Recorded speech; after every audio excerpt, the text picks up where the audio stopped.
Shalom Bapak Ibu yang diberkati Tuhan, sungguh luar biasa. Allah bagi kita adalah tempat perlindungan dan kekuatan sebagai penolong di saat kesesakan sangat terbukti. Renungan harian hari ini diambil di dalam Bilangan pasal 33, 34, 35 di mana bercerita tentang apa yang harus dilakukan umat Israel ketika akan masuk di dalam tanah perjanjian, yaitu di dalam Bilangan 33 ayat 52 yang berbunyi seperti ini. Maka haruslah kamu menghalau semua penduduk negeri itu dari depanmu dan membinasakan segala batu berukir kepunyaan mereka.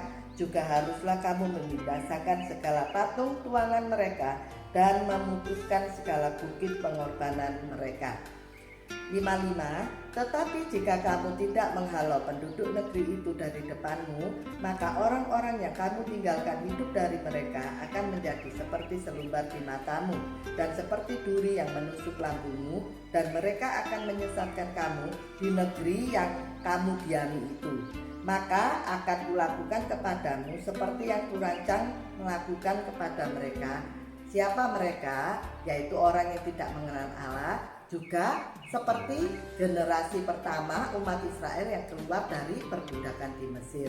Termasuk pemimpin mereka juga tidak dapat menerima tanah perjanjian.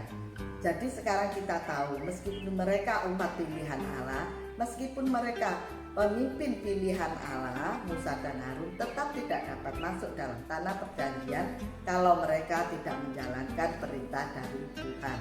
Dan bagaimana dengan kita saat ini? Kita sudah dibaptis dalam nama Allah Bapa, Putra, dan Roh Kudus. Kita sudah menjadi pelayan Tuhan, atau kita sudah melayani di rumah Tuhan. Juga kadang kita sudah terima mujizat Tuhan. Apakah kita juga nasibnya sama seperti mereka, tidak dapat masuk dalam tanah perjanjian yang diberikan oleh Tuhan Allah, yaitu hidup kekal? Tentu saja semua itu tergantung dari respon kita terhadap apa yang kita terima melalui Alkitab. Sebab Paulus sendiri berkata di dalam 1 Korintus 10 terutama ayat 6 bahwa kita tidak boleh mencontoh atau mengikuti jalan yang dilakukan oleh umat Israel waktu di padang gurun, yaitu bersungut-sungut memberontak terhadap Tuhan. Tetapi di dalam Bilangan pasal 35 dikatakan bahwa ada tempat perlindungan. Yang kita tahu saat ini, tempat perlindungan bagi kita adalah Tuhan Yesus. Dia adalah yang akan membawa kita untuk boleh masuk di dalam kekekalan.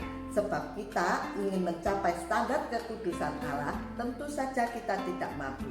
Tetapi oleh karena Roh Kudus memampukan kita untuk dapat menjalankan seluruh perintah yang dilakukan di dalam firman-Nya. Coba kita baca di dalam Yohanes pasal 6 ayat 39, yaitu yang berbunyi seperti ini. Dan inilah kehendak Dia yang telah mengutus aku, yaitu supaya dari semua yang telah diberikannya kepadaku jangan ada yang hilang, tetapi supaya aku bangkitkan pada akhir zaman. Sebab inilah kehendak Bapakku, yaitu supaya setiap orang yang melihat Anak dan yang percaya kepadanya beroleh hidup yang kekal, dan supaya aku membangkitkannya pada akhir zaman.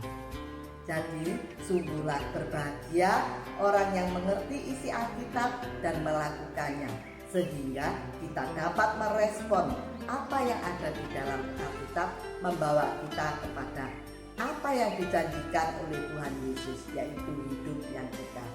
Selamat pagi, selamat menikmati hari ini. Tuhan Yesus memberkati kita semua.